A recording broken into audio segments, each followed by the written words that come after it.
ಇವತ್ತು ಬಹಳ ಪ್ರಮುಖವಾದಂತಹ ವಿಚಾರದ ಬಗ್ಗೆ ಚರ್ಚೆ ಮಾಡಬೇಕಾಗತ್ತೆ. ಅದರ ಜೊತೆಗೆ ಸಾರ್ವಜನಿಕರು ಕೂಡ ಕಾಲ್ ಮಾಡಿ ಅವರ ಬಗ್ಗೆ ಕೂಡ ಮಾತಾಡಬೇಕಾಗತ್ತೆ. ಇದ್ರ ಬಗ್ಗೆ ಯಾಕಂತ ಹೇಳಿದ್ರೆ ಈ ಮಾನವ ಹಾಗೆ ಪ್ರಾಣಿಗಳ ಸಂಘರ್ಷ ಮಿತಿ ಮೀರ್ತಾ ಇದೆ. ಅದರಲ್ಲೂ ಕೂಡ ಈ ಕಾಡಾನೆಗಳ ಹಾವಳಿ ಸಿಕ್ಕಾಪಟ್ಟೆ ಜಾಸ್ತಿ ಆಗ್ಬಿಟ್ಟಿದೆ. ವರ್ಷದಿಂದ ವರ್ಷಕ್ಕೆ ಸಾವಿನ ಪ್ರಮಾಣ ಜಾಸ್ತಿ ಆಗ್ತಾ ಇದೆ. ಕಾಲ್ ತುಳಿತ ವಿಚಾರಕ್ಕೆ ಸಂಬಂಧಪಟ್ಟಂತೆ ಆನೆ ತುಳಿತ ಇಂತಹ ಸಂದರ್ಭದಲ್ಲಿ ಇದನ್ನ ಯಾವ ರೀತಿಯಾಗಿ ತಡೆಗಟ್ಟಬಹುದು?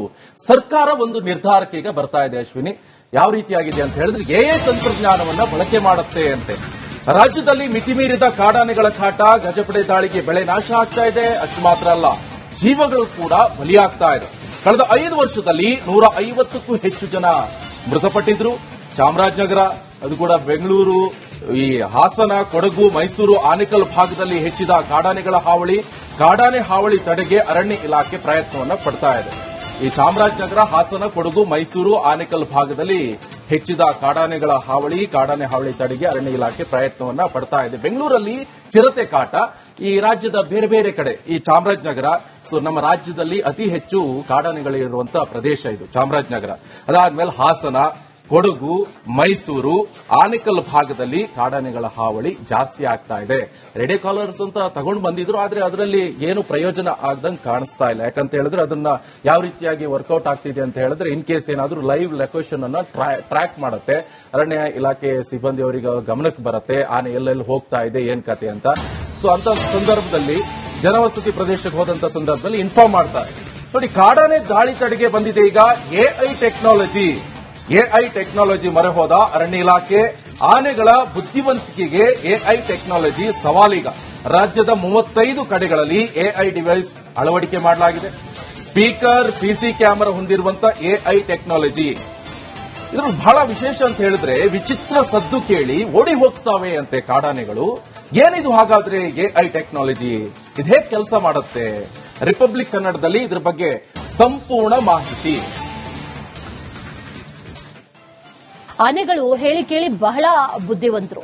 ಇಡೀ ಭೂಮಿ ಮೇಲೆ ಇರುವಂತಹ ಅಂದ್ರೆ ಮನುಷ್ಯರನ್ನ ಹೊರತುಪಡಿಸಿದ್ರೆ ಗಾತ್ರದಲ್ಲೂ ಕೂಡ ದೊಡ್ಡವು. ಅದರ ಜೊತೆಲಿ ಅದನ್ನ ಸೆರೆ ಹಿಡಿಬೇಕು ಅಂತಂದ್ರೂ ಕೂಡ ಚಿರತೆ ಸೆರೆ ಹಿಡಿದಷ್ಟು ಸುಲಭವಾಗಿ ಆಗೋದಿಲ್ಲ.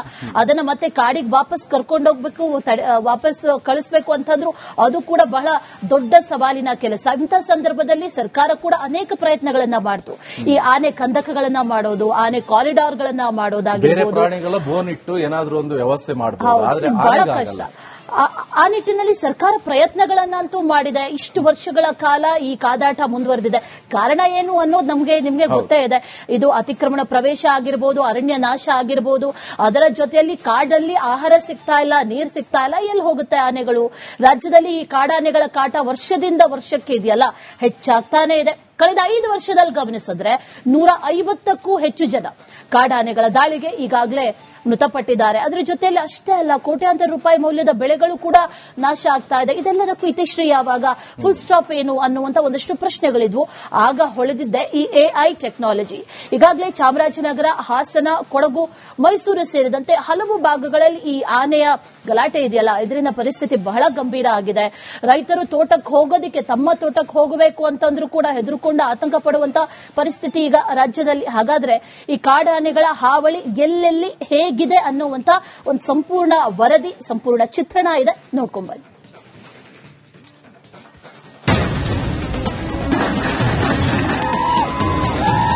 ವರ್ಷದಿಂದ ವರ್ಷಕ್ಕೆ ಆನೆ ಕಾಲ್ತುಳಿತದ ಪ್ರಕರಣಗಳು ಹೆಚ್ಚಾಗ್ತಾನೆ ಇದೆ. ವರ್ಷಗಳಿಂದ ಬೆಳೆದಂತಹ ಬೆಳೆ ಕೂಡ ಆನೆ ನಾಶ ಮಾಡ್ತಾ ಇದೆ. ಈ ಎಲ್ಲಾ ವಿಚಾರ ರೈತರ ನೆಮ್ಮದಿಯನ್ನ ಕೆಡಿಸಿದೆ.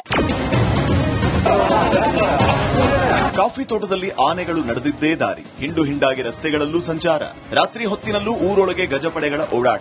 ಹೀಗೆ ಹೇಳ್ತಾ ಹೋದ್ರೆ ಕಾಡಾನೆಗಳು ಕೊಡ್ತಾ ಇರೋ ಕಾಟ ಅಷ್ಟಿಷ್ಟಲ್ಲ. ಅದರಲ್ಲೂ ರಾಜ್ಯದ ಹಲವು ಭಾಗಗಳಲ್ಲಿ ಕಾಡಾನೆಗಳು ಭಯದ ವಾತಾವರಣ ಸೃಷ್ಟಿಸಿವೆ. ದಿನದಿಂದ ದಿನಕ್ಕೆ ಹೆಚ್ಚಾಗ್ತಾ ಇದೆ ಗಜಪಡೆ ಕಾಟ. ಕಾಡಾನೆಗಳ ಉಪಟಳಕ್ಕೆ ರೈತರು ಹೈರಾಣ.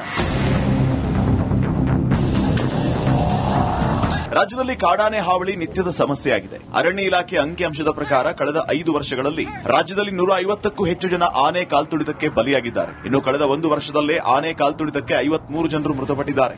ಗಜಪಡೆಗಳ ಕಾಟಕ್ಕೆ ಆಸ್ತಿ ಮತ್ತು ಬೆಳೆ ನಾಶದಿಂದ ರೈತರು ಕಂಗಾಲಾಗಿದ್ದಾರೆ. ಪ್ರತಿ ವರ್ಷ ರಾಜ್ಯದಲ್ಲಿ 2,000 ಹೆಕ್ಟೇರ್ಗೂ ಹೆಚ್ಚು ಬೆಳೆ ಕಾಡಾನೆಗಳಿಂದ ನಾಶವಾಗ್ತಾ ಇದೆ. ಭತ್ತ, ರಾಗಿ, ಕಬ್ಬು, ಜೋಳ, ಕಾಫಿ, ತೆಂಗು, ಹಲಸು ಬೆಳೆಗಳು ಭಾರಿ ಪ್ರಮಾಣದಲ್ಲಿ ಹಾನಿಯಾಗಿದೆ. ಕಳೆದ 1 ವರ್ಷದಲ್ಲಿ ಕಾಡಾನೆಗಳ ಕಾಲ್ತುಳಿತಕ್ಕೆ ಚಾಮರಾಜನಗರ ಜಿಲ್ಲೆಯಲ್ಲಿ 35 ಮಂದಿ ಬಲಿಯಾಗಿದ್ದಾರೆ. ಮೈಸೂರು ಜಿಲ್ಲೆಯಲ್ಲಿ 20 ಮಂದಿ ಪ್ರಾಣ ಕಳೆದುಕೊಂಡರೆ ಇನ್ನುಳಿದಂತೆ ಶಿವಮೊಗ್ಗದಲ್ಲಿ 18 ಜನ, ಉತ್ತರ ಕನ್ನಡ ಜಿಲ್ಲೆಯಲ್ಲಿ 15, ಹಾಸನ ಹಾಗೂ ಶಿವಮೊಗ್ಗ ಜಿಲ್ಲೆಯಲ್ಲಿ 12 ಮಂದಿ ಗಜಪಡೆ ದಾಳಿಗೆ ಉಸಿರು ಚೆಲ್ಲಿದ್ದಾರೆ. ಆನೆ ಬರೋದಂದ್ರೆ ನಮ್ಗೆ ತುಂಬಾ ಅನಾನುಕೂಲ ಆಗ್ತದೆ. ಆನೆಯಿಂದಾನೆ ಬೆಳೆ ಇಡ್ಬೇಕಾದ್ರೆ ನಮ್ಗೆ ಧೈರ್ಯವಾಗಿ ಬೆಳೆ ಇಡಕ್ಕೆ ಆಗಲ್ಲ. ಬೇಜಾನ್ ಬಂಡವಾಳ ಹಾಕ್ತಿವಿ. ಬಂಡವಾಳ ಹಾಕಿದ್ರು ಅದನ್ನ ನಾವು ತಗೊಳಕ್ಕೆ, ಅದು ವಾಪಸ್ ತಗೊಳಕ್ಕೆ ಆಯ್ತಾ ಇಲ್ಲ. ಇವರು ನಮ್ಮ ಫಾರೆಸ್ಟ್ ಡಿಪಾರ್ಟ್ಮೆಂಟ್ ಅವ್ರಿಗೆ ಎಷ್ಟು ಹೇಳಿದ್ರು ಅವ್ರು ಕೇಳ್ತಾ ಇಲ್ಲ. ಒಂದ್ ಪಟಾಕಿ ಕೊಡಲ್ಲ. ಬೇರೆ ಅವರು ಸಿಬ್ಬಂದಿಗಳಿಗಾದ್ರೂ ಬಿಟ್ಟು ಇಲ್ಲಿ ಸ್ವಲ್ಪ ಕಾವಲಿದ್ರೆ ನಮ್ಗೆ ಪರಿಹಾರನೇ ಬೇಕಾಗಿಲ್ಲ. ಆ ಪರಿಹಾರ ಕೊಡಬೇಕಾದ್ದೇ ಇಲ್ಲ ಅವರು ನಮ್ಗೆ. ಅವ್ರು ಒಂದ್ ಸಿಬ್ಬಂದಿನ ಎಲ್ಲೆಲ್ಲಿ ಪಾಯಿಂಟ್ ಇದೆ, ಒಂದ್ 4 ಪಾಯಿಂಟ್ 3 ಪಾಯಿಂಟ್ ಅವ್ರನ್ನ ಒಂದ್ ಇಬ್ಬಿಬ್ಬರನ್ನ ಹಾಕ್ಬಿಟ್ರೆ ಕಾಯ್ಕೊಂಡಿರ್ತಾರೆ. ಯಾರು ಕೇರ್ ಮಾಡಲ್ಲ. ನಮ್ಮ ಫಾರೆಸ್ಟ್ರಿಗೆ ಹೇಳ್ತೀವಿ, ರೇಂಜರ್ಗೆ ಹೇಳ್ತೀವಿ, ಗಾರ್ಡ್ಗಳಿಗೆ ಹೇಳ್ತೀವಿ. ಕೊಡಗಿನ ಕಾಫಿ ತೋಟಗಳಲ್ಲಿ ಕಾಡಾನೆಗಳ ಹಿಂಡು. ರಾಜ್ಯದಲ್ಲಿ ಒಟ್ಟು 6,395 ಕಾಡಾನೆಗಳಿದೆ. ಅದರಲ್ಲಿ ಸುಮಾರು 2,000 ಆನೆಗಳು ಕೊಡಗು ಜಿಲ್ಲೆಯಲ್ಲಿದೆ. ಅದರಲ್ಲೂ ಸುಮಾರು 200 ಆನೆಗಳು ಕಾಫಿ ತೋಟಗಳಲ್ಲಿ ಬೀಡುಬಿಟ್ಟಿದೆ. ಆದರೆ ಕಾಡಾನೆಗಳ ಸಂಖ್ಯೆ ಹೆಚ್ಚಾಗಿರೋದು ಜೊತೆಗೆ ಕಾಡಿನಲ್ಲಿ ಆಹಾರದ ಕೊರತೆಯಿಂದಾಗಿ ನಾಡಿಗೆ ಲಗ್ಗೆ ಇಡ್ತಾ ಇವೆ.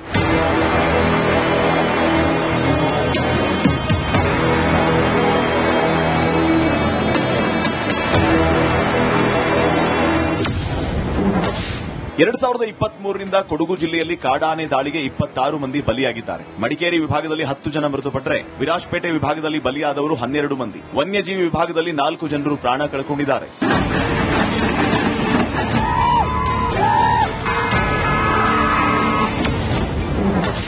ಹಾಸನ ಜಿಲ್ಲೆಯಲ್ಲೂ ತಪ್ಪದ ಕಾಡಾನೆ ಹಾವಳಿ. ಕಾಫಿ ತೋಟಕ್ಕೆ ಹೋಗಲು ಕಾರ್ಮಿಕರಿಗೆ ಭಯ.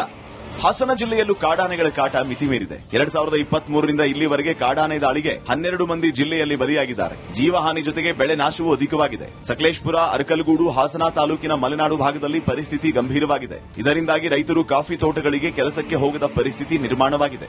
ರೇಡಿಯೋ ಕಾಲರ್ ಹಾಕಿದ ನಂತರ radio collar communicates with the satellite. Online portal ಅಲ್ಲಿ ಮಾಹಿತಿ ಬರ್ತದೆ. ಆನ್ಲೈನ್ ಪೋರ್ಟಲ್ ಇಂದ ನಾವು ನೋಡಿಕೊಂಡು ಕಂಟ್ರೋಲ್ ನಂಬರ್ ಮಾಹಿತಿ ಫೀಲ್ಡ್ಗೆ ಕೊಡ್ತಾರೆ.